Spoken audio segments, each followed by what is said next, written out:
rakyat Indonesia. Ada yang tahu berapa agama yang diakui di Indonesia? Tahukah kalian bagaimana proses masuknya agama tersebut ke Indonesia? Adapun tujuan pembelajaran kali ini yaitu menunjukkan berbagai keberagaman yang ada di Indonesia dalam bingkai Bhinneka Tunggal Ika. Dan indikator capaian tujuan pembelajaran yaitu mengidentifikasi keberagaman agama yang ada di Indonesia. Indonesia dikenal sebagai negara dengan keberagaman yang tinggi. Salah satunya adalah keberagaman agama.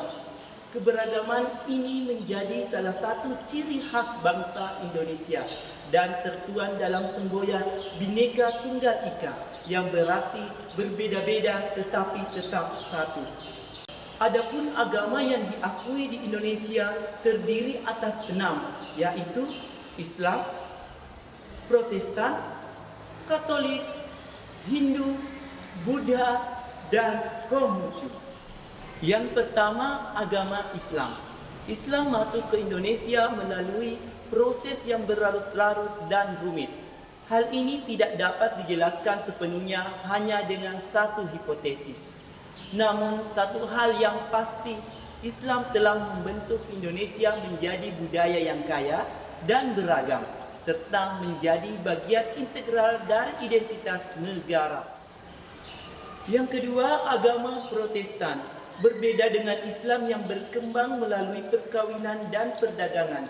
Agama Kristen Protestan menyebar ke seluruh Indonesia secara lebih langsung sebagai akibat penjajahan Eropa, khususnya penjajahan Belanda. Bahkan saat ini, sisa-sisa ekspansi Kristen Protestan di masa lalu di seluruh Indonesia dapat dilihat di berbagai gereja bersejarah, sekolah Kristen, dan komunitas Kristen di negara ini. Kekristenan Protestan telah tumbuh menjadi komponen penting dalam keberagaman agama di Indonesia, meskipun mengalami pasang surut. Yang ketiga, agama Katolik. Pada abad ke-16, Portugis pertama kali memperkenalkan agama Katolik ke Nusantara.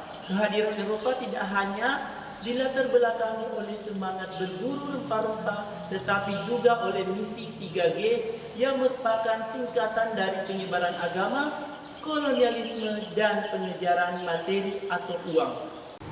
Yang keempat, agama Hindu. Salah satu peristiwa penting yang mempengaruhi peradaban Indonesia adalah masuknya agama Hindu ke Nusantara. Peradaban yang khas dan maju dihasilkan sebagai konsekuensi dari proses akulturasi antara budaya Hindu dan budaya asli. Meski masuknya Islam telah mengurangi pengaruh Hindu, kita mungkin masih menghargai warisan budaya Hindu saat ini. Yang kelima, agama Buddha. Salah satu agama utama yang dulunya mengalami perkembangan pesat di Nusantara. Agama Buddha seperti halnya agama Hindu masuk di Indonesia melalui jalur perdagangan dan mempunyai dampak jangka panjang terhadap budaya dan peradaban Nusantara. Yang keenam atau yang terakhir adalah agama Konghucu.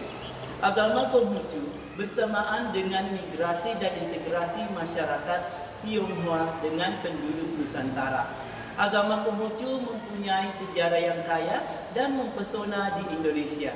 Meski popularitasnya lebih rendah dibandingkan agama lain seperti Buddha, Hindu atau Islam, Konghucu masih memainkan peran penting dalam membentuk landscape budaya Indonesia yang beragam. Berkaitan dengan tempat ibadah, kitab suci, dan hari besar keagamaan, mari kita simak video berikut ini. Assalamualaikum, Cal. Waalaikumsalam, Rin. Rin, ada apa? Begini, Cal. Tadi Pak Zainal mengajarkan tentang keberagaman agama di Indonesia, tapi aku lupa. Lupa apanya, Rin? Pak Zainal tadi menyebutkan bahwa ada 6 agama yang diakui di Indonesia, tapi aku hanya ingat setengahnya, Cal. Iya, Rin. Agama yang diakui di Indonesia ada 6, yaitu Islam, Katolik, Protestan, Hindu, Buddha, dan Konghucu. Cal, Bisa bantu aku mengetahui kitab suci keenam agama itu? Tentu bisa dong, Rin. Islam, kitab sucinya Al-Quran. Katolik dan Protestan, kitab sucinya Alkitab atau Injil. Hindu, kitab sucinya Weda. Buddha, kitab sucinya Tripitaka. Kalau Konghucu, kitab sucinya Siswujing. Terus nama tempat ibadahnya apa, Cal? Islam, tempat ibadahnya di masjid. Kalau Kristen, Katolik, dan Protestan, tempat ibadahnya di gereja. Hindu, tempat ibadahnya di pura. Buddha di vihara. Kalau Konghucu, tempat ibadahnya di kelenteng, Rin. Kalau nama hari rayanya apa, Cal? Islam, hari raya Idul Fitri dan Idul Adha. Kristen, Katolik, dan Protestan, hari raya Natal. Hindu, hari raya Nyepi.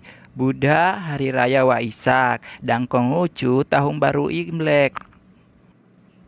Makasih, Cal, atas bantuannya.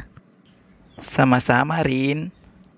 Di Indonesia, perdamaian beragama merupakan komoditas yang sangat penting. Kesadaran dan dedikasi seluruh anggota masyarakat diperlukan untuk menjaga dan meningkatkan keseimbangan ini. Melalui sikap saling toleransi dan menghargai keberagaman, kita dapat mewujudkan Indonesia yang damai, sukses dan kohesif.